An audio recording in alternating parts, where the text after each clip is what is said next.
welcome back, finally, and for the first time in 2019, to the Nurburgring. And believe it or not, it's March, and there is literally not a cloud in the sky. It's about sort of 14-15 degrees, blue sky, and it's predicted to stay like this, touch wood, for the rest of the weekend, which is pretty mad. So you've just seen some clips of me sort of and our journey with the camera guys from this morning, a little bit of behind the scenes stuff before then making our way from my house in Letchworth all the way across Europe to the Nurburgring. So yeah, we're now set up, done all the film we're going to do today. I'm going to go check into my hotel now, and then I've got a team meeting later on this evening to work out what the plan is for testing to start at 9 AM tomorrow. So doubt there'll be anything more exciting to cover this evening. I'll fill you in on the team meeting tomorrow morning, and yeah, catch up then. Ciao for now.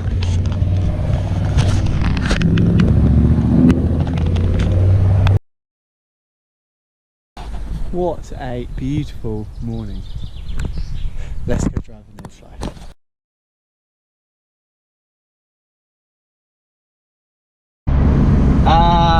So yeah, this is the current view on the Ring Boulevard. Quite dense fog up the top here. Where I was staying last night, Adenau, was nice and clear, but at the moment it's pretty damn dense, so there could be a delayed start this morning. Good for us though, because we want track temps to be cool, so it's been freezing this morning, so that's good for us, but could be a delayed start as a result of it, so yeah. Let's jump to the track.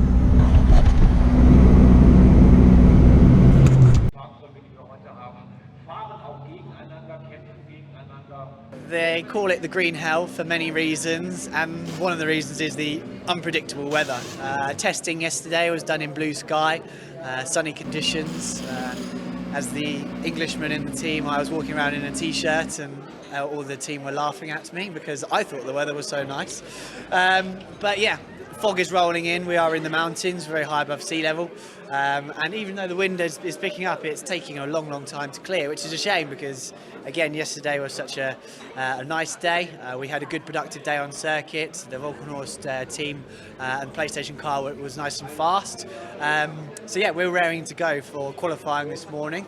Everyone's on their toes, ready and raring to go, but yes, we unfortunately have to wait for safety grounds. It is the most challenging circuit in the world, so we do have to have good conditions to race.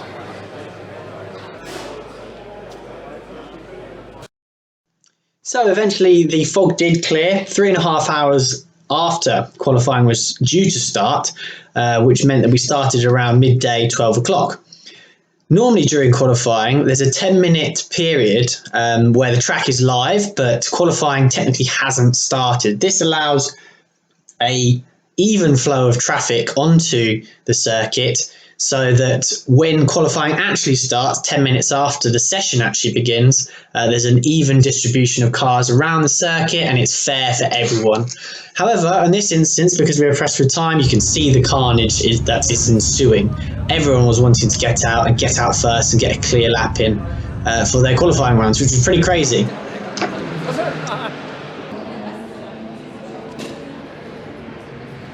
Get used to the car, to the compound, to the tires, and floor it if possible. Take it easy even if nothing like that. Of course.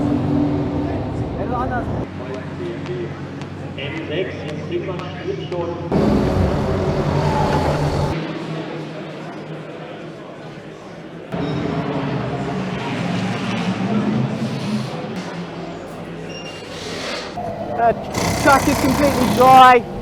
The accident has been recovered at Brunchen, and by the time you get round, you should be okay. Good job, mate. Cheers, boss. Thank you very much. Thank you very much. Yeah, it was good. I like the soft tyres. Like, they changed the balance very slightly on it, and it felt fucking rooted. Like, probably could have done with a tiny bit more, but it was pretty damn planted. Okay. And just sent it everywhere basically. So yeah, that was sick. Good. Yeah. Good. So no, good session. Yeah, I got a code 60, but yeah, at that time of the session, I was always expecting it to be chaos. So hey ho, but no, it's good. Good. Come on, son. You boy. Come on.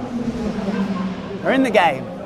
Good boy. Well, it's only because the Sector 4 was so awful, wasn't it? That's the only decent Sector 4 you've had.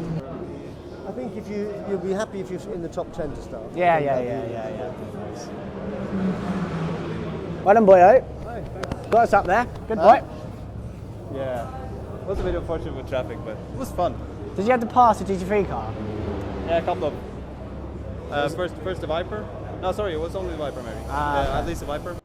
So there you saw a few clips from qualifying, where we ended up P12. Gameplay for the race was Christian Croners in first, Lucas Ordonez second, and then me in to finish in the shortened 3-hour race. Sight and sound we have then as the GT3 cars, the SP9s, thread their way through Tiergarten to ever-tightening chicane, and now back onto the Grand Prix track, and they don't take very long at all to be 3 abreast for that second row. A great getaway, though, for the number 98 BMW from Rover Racing, as 2 hours and 45 minutes on that stop clock, which is just below the M-Power bridge. That commences. 98 nearly doesn't make the first corner, just about so very rapid at the wheel of a Porsche 911.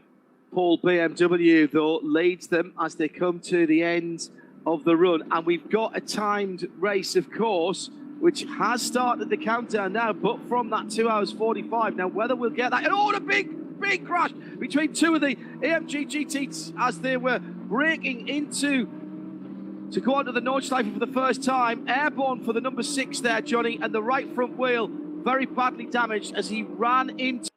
So Christian made a good start to his stint. He was able to make up a couple of positions, so we're just running inside the top 10 before handing over to Lucas. Curfew on the track at 6:05 into the pit lane. Seem to be moving around. Yeah, I don't know, but it looks pretty violent, particularly in one of the softer sprung BMWs. Oh, off the track for the PlayStation BMW, having a battle with the number 4 Falcon Porsche. And Lucas also put together a mega stint, which got us up another couple of positions. We were just running in P7 at the time, before I would then jump in for the final stint.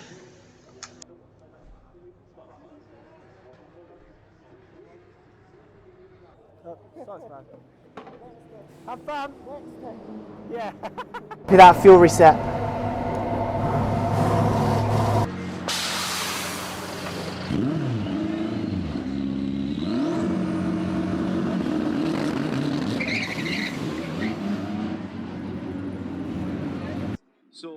So joining the race with just under an hour to go.